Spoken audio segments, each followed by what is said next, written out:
तो इसके पहले हम लोगों ने आधुनिक काल पे आलोचकों के क्या मत हैं, फोर्ट विलियम कॉलेज के विषय में हम लोग जान लिए, लल्लू लाल के विषय में जान लिए, सदल मिश्र के विषय में जान लिए। तो आज हम लोग शुरू करेंगे भारतेंदु युग। भारतेंदु युग पे आलोचकों के क्या मत हैं।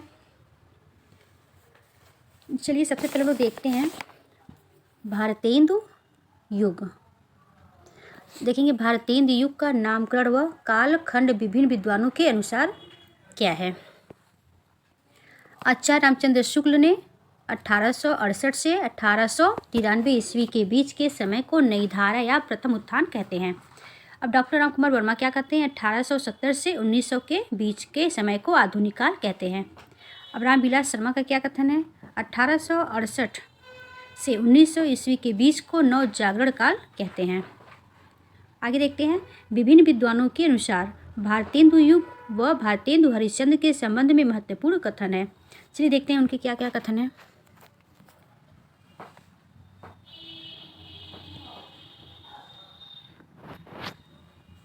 सबसे पहले देखेंगे हम लोग हजारी प्रसाद द्विवेदी जी को। इन्होंने क्या कहा है, भारतेंदु का पूर्ववर्ती काव्य साहित्य संतों की कुटिया से निकलकर राजाओं और रईसों के दरबार में पहुंच गया है।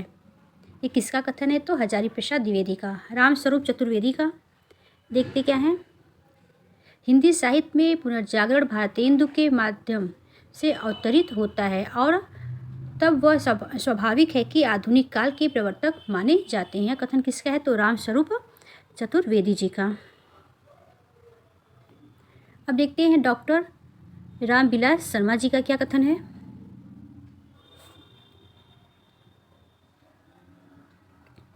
इनकी दो कथन है, कौन कौन से कथन है, चलिए देखते हैं। रामविलास जी का, भारतेंदु युग का साहित्य व्यापक रूप से गदर से प्रभावित है। कथन किसका, तो रामविलास शर्मा जी का। दूसरा कथन क्या है भारतेंदु युग के विषय में, भारतेंदु युग के एक और मध्यकालीन दरबारी संस्कृति थी तो दूसरी ओर आम जनता के एक सामाजिक और राजनीतिक आंदोलन के लिए वातावरण तैयार करना था। और देखते हैं, अब देखते हैं आचार्य रामचंद्र शुक्ल के क्या कथन है। इन्होंने क्या कहा है, भारतेंदु हरिश्चंद्र का प्रभाव भाषा और साहित्य दोनों पर गहरा पड़ा। उन्होंने जिस प्रकार गद्य की भाषा को परिमार्जित करके उसे बहुत ही चलता, मधुर और स्वच्छ रूप दिया, उसी प्रकार हिंदी साहित्य को भी नए मार्ग पर लाकर खड़ा कर दिया। ये महत्वपूर्ण का कथन है। दूसरा कथन, भाषा का निखरा हुआ शिष्ट सामान्य रूप भारतेंदु की कला के साथ ही प्रकट हुआ है। ये भी महत्वपूर्ण है।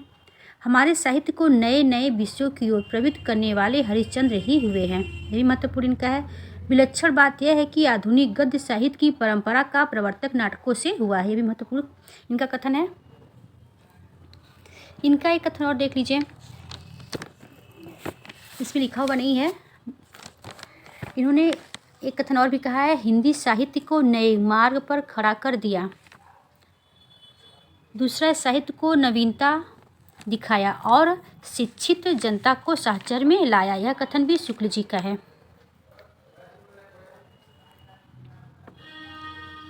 आगे देखते हैं,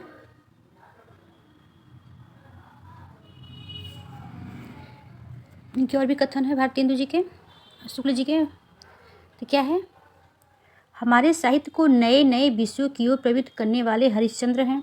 ये सब लोग देख लिए हैं।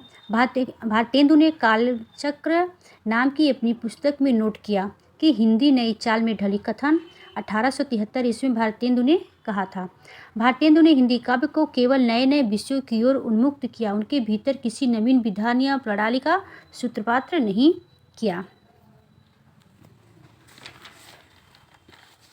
आगे देखते हैं, शिवदान सिंह जी का क्या कथन है। भारतेंदु और उनके समकालीन लेखकों के में सभी साधारण प्रतिभा के लोग थे। साहित्यकार से अधिक समाज प्रचारक और हिंदी आंदोलनकारी थे। बाबू गुलाब राय का क्या कथन है, अलंकार और नायिका भेदों के संकुचित गढ़ में बैठी हुई कविता कामिनी को भारतेंदु युगीन कविता ने देशभक्ति और समाज सुधार के वातायनों द्वारा स्वतंत्रता की सांस लेने का अवसर दिया। यह कथन भी भारतेंदु किसका है, बाबू गुलाब राय जी का है। भारतेंदु युग के विषय में बच्चन सिंह क्या कहते हैं, राष्ट्रीय अर्थ में जाति शब्द का पहली बार प्रयोग भारतेंदु जी ने ही किया था। अब देखते हैं शंभुनाथ जी का कथन, एक देख लीजिए आप लोग, क्या है। हिंदी नवजागरण, हिंदी नवजागरण, हिंदी नवजागरण केवल हिंदी भाषा, केवल हिंदी भाषा की उन्नति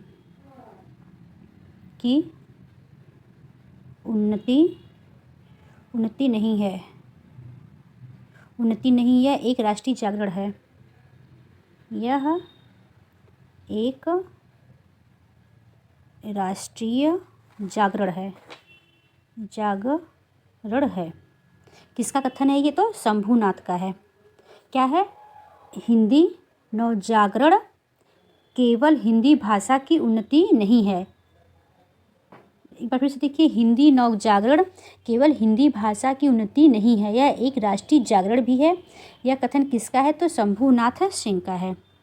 किसका है? तो यह कथन किसका है? शंभुनाथ का है। किसका है? शंभुनाथ का है। एक कथन और देख लीजिए विश्वनाथ प्रसाद मिश्र का। उन्होंने क्या कहा है भारतेंदु युग के विषय में? भारतेंदु युग,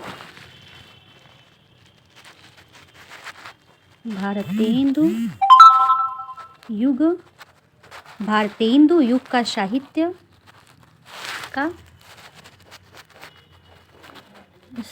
भारतेंदु युग का साहित्य राष्ट्रीय जागरण का संदेश है। राष्ट्रीय जागरण का संदेश है। ये क्लियर नहीं दिख रहा है तो मैं बोल रही हूँ, इसको आप लोग नोट कर लीजिए। भारतेंदु युग का हिंदी, फिर से सुनिए, भारतेंदु युग का साहित्य राष्ट्रीय जागरण का संदेश है। कथन किसका है? तो यह कथन किसका है? तो विश्वनाथ प्रसाद मिश्र का है।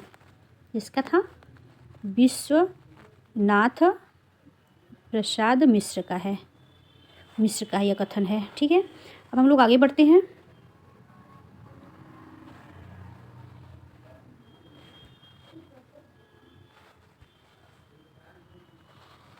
अब हम लोग देखेंगे भारतेंदु युग की प्रमुख प्रवृत्तियाँ क्या क्या है। ठीक है, भारतेंदु युग की प्रमुख प्रवृत्तियाँ क्या है तो देखेंगे। प्राकृतिक सौंदर्य, रीति निरूपण, समस्या पूर्ति, हास्य व्यंग, काव्यानुवाद। क्या है? प्राकृतिक सौंदर्य, रीति निरूपण, समस्या पूर्ति, हास्य व्यंग, काव्यानुवाद, काव्य व गद्य की भाषा में दोहरापन, पद शैली, छंद वैविध्य, ये महत्वपूर्ण युग की प्रवृत्तियां हैं। आगे देखते हैं।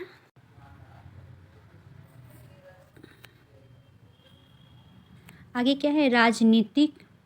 राजभक्ति के साथ देशभक्ति, जन साहित्य की व्यापकता, मातृभाषा हिंदी का उत्थान, भक्ति और श्रृंगार, प्राकृतिक सौंदर्य, रीति निरूपण, ये सब क्या है? भारतेंदु युग की प्रमुख प्रवृत्तियां हैं। आगे बढ़ते हैं।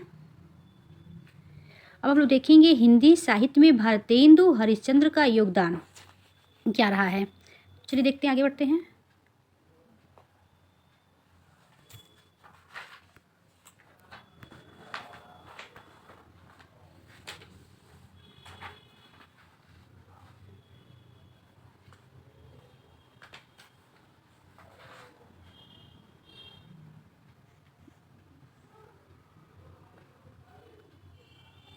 हिंदी साहित्य में भारतेंदु हरिश्चंद्र का योगदान क्या है? आधुनिकता, पुनर्जागरण तथा हिंदी गद्य के प्रवर्तक रहे हैं।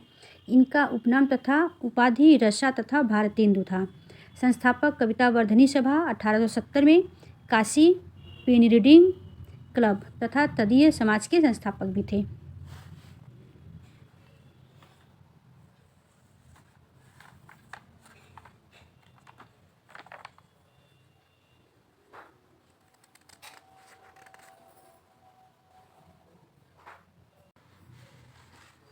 भारतेंदु जी की मौलिक रचनाएं नाटक, उनकी रचनाएं। इनकी प्रथम रचना कौन सी थी? भारतेंदु जी की प्रथम रचना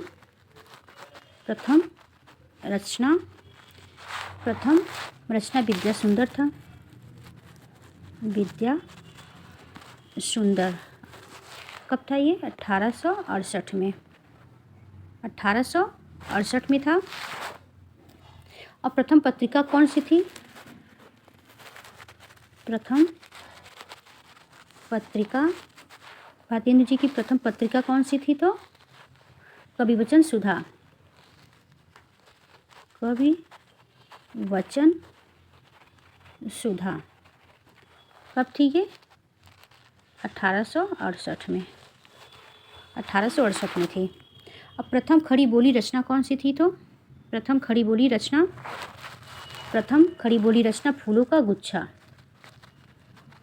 फूलों का क्या था? फूलों का गुच्छा।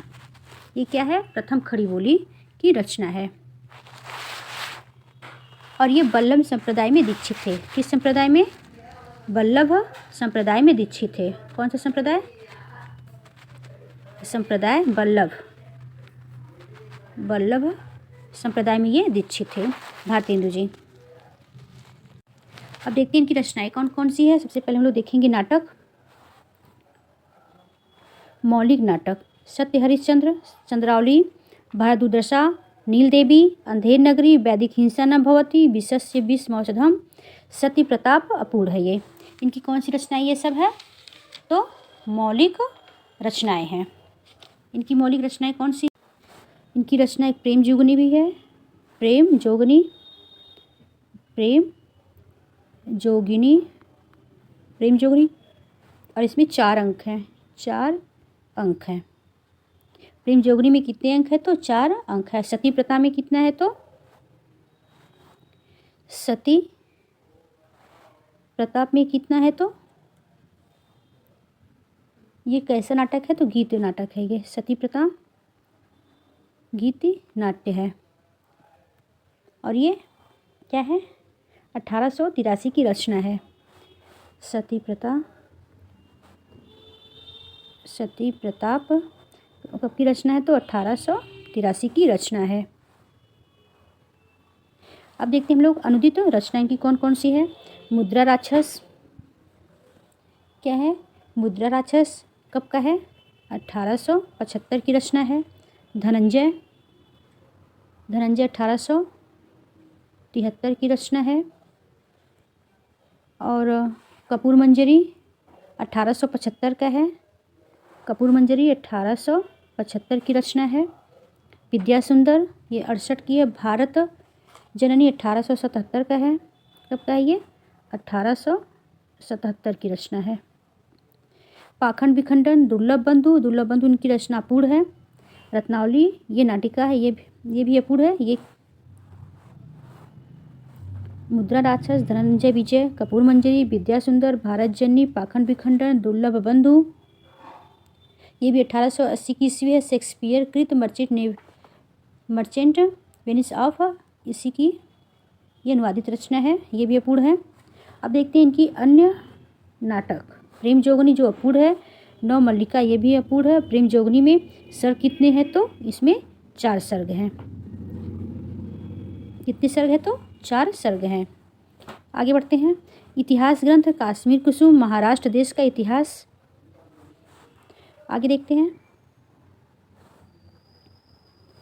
इतिहास ग्रंथ कश्मीर कुसुम महाराष्ट्र देश का इतिहास, राजवंश, रामायण का समय, अग्रवाली की उत्पत्ति, क्षत्रियों का उत्पत्ति, बादशाह दर्पण कई बार एग्जाम पूछा गया है, उदयपुरोदय अर्थात मेवाड़ का पुरावृत्त संग्रह, चरितावली, पंच पवित्रात्मा, दिल्ली दरबार के दर्पण, काल चक्र। अब देखते हैं राजभक्ति संबंधित ग्रंथ कौन कौन सी है। विजय वैजयंती,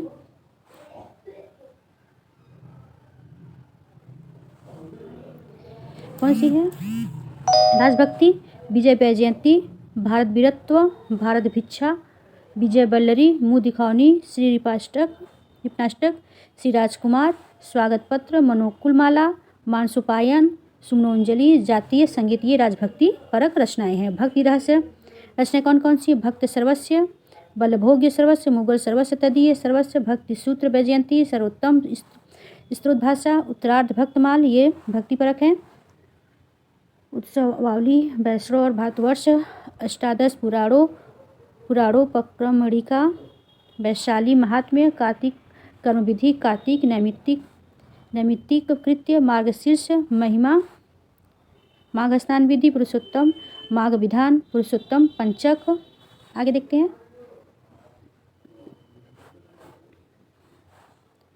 कार्तिक स्नान, गीत गोविंद, ये इनकी भक्ति परक रचनाएं हैं। काव्य ग्रंथ कौन कौन सा है? होली, मधुमकुल, गुच्छों फूलों का गुच्छा, विनय प्रेम पचासा, नए जमाने की मुकरी, प्रेमपलाप, देवी छंदलीला, प्राप्त समीरम, मंगल पाठ, भीष्म स्वराज, श्रीनाथ स्तुति, अपवर्ग पंचक, सीता वल्लभ स्त्रोत, प्रेमाश्रु वर्षण, वर्षा विनोद, प्रेमा माधुरी। आगे देखते हैं। श्रृंगार संबंधित रचनाएं कौन कौन सी हैं? जैन कुतूहल, प्रेम मालिका, वेणुगीत, प्रेम तरंग, राग संग्रह प्राप्त, स्मरणीय मंगल पाठ, स्वरूप चिंतन, प्रेम सरोवर प्रबोधिनी, प्राप्त समीरम, कृष्ण चरितावली, ये इनका है काव्य, ये इनका श्रृंगार संबंधित रचनाएं हैं। अन्य प्रमुख रचनाएं कौन कौन सी है? आगे बढ़ते हैं। रामलीला ये मिश्र काव्य है। श्रावण कृत्य, परिहासिनी, हमीरहट, अपूर्व प्रकाशित गद्य है। सीतावन निर्णय, एक कहानी, कुच्छावृत्ति, कुजगवृत्ति, यह पूर्ण है। सुलोचन, नारद सूत्र, मदालसा, उपाख्यान, पुराण का अनुवाद हिंदी भाषा में। शीलवती, प्रेम सूत्र, संगीत सार, मानलीला कविता, चतुश्लोकी, कृष्णपाक, दानलीला कविता, ये कविता इनकी विनोदिनी बंगला रचना में है। 5वें मूसा पैगंबर प्रशस्ति संग्रह उलाहना, इनकी महत्वपूर्ण रचनाएं हैं। अब लोग देखते हैं भारतेंदु हरिश्चंद्र की निबंध रचनाएं कौन कौन सी है। पुरातत्व संबंधित रचनाएं देखते हैं। रामायण का समय, अकबर और औरंगजेब, मणिकर्णिका और काशी। यात्रा विवरण देखते हैं। निबंध, सरयू पार की यात्रा, मेहदावल की यात्रा, हिंदी भाषा, लखनऊ हरिद्वार बैद्यनाथ की यात्रा, ग्रीष्म ऋतु, दिल्ली दरबार दर्पण। धार्मिक सांस्कृतिक निबंध, तदीय सर्वस्व, वैष्णवता और भारतवर्ष, भारतोन्नति कैसे हो सकती है, यीशु खुष्ट और इस। हास्य व्यंग, कंकड़ स्रोत, अंग्रेज स्रोत, मदिरा सत्वराज, स्त्री सेवा पद्धति, 5वें पैगंबर, स्वर्ग में विचार सभा का अधिवेशन, लेवी प्राण देवी। आगे बढ़ते हैं।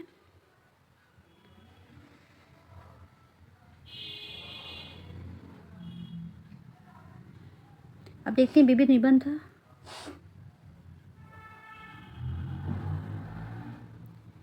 विविध निबंध संपादक के नाम पत्र, मदालसा, उपाख्यान, संगीत सार, खुशी, जातीय संगीत। ऐतिहासिक निबंध कौन कौन सी है? कश्मीर कुसुम, बादशाह दर्पण, उदय पूर्वोदय। जीवन चरित्र संबंधित जीवनी, सूरदास की जीवनी चरित्र, महाकवि श्री जयदेव का जीवन चरित्र, महात्मा मोहम्मद बीबी फातिमा, लॉर्ड मेयो साहिब का जीवन चरित्र, श्री राम जी शास्त्री का जीवन चरित्र। इनकी महत्वपूर्ण रचनाएं हैं। इसको आप लोग अच्छे जरूर देखिएगा। अब इनको देखते हैं भारतेंदु हरिश्चंद्र की पत्र और पत्रिकाएं।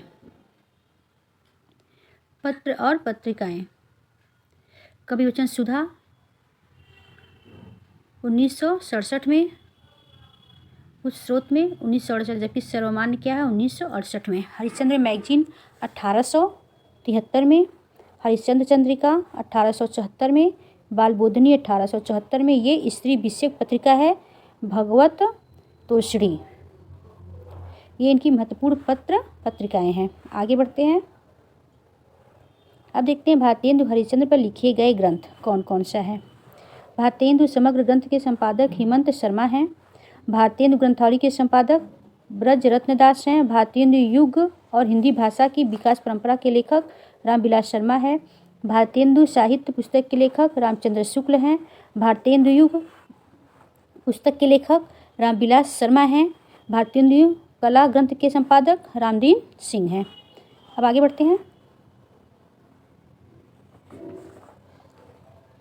भारतेंदु नाटकावली का प्रकाशन इंडिया प्रेस से हुआ था। अब देखते हैं भारतेंदु मंडल के लेखक तथा उनकी कर्मस्थली। क्या है? लाला सीताराम प्रयागराज में है। राधा कृष्ण दास का जन्म काशी में हुआ है।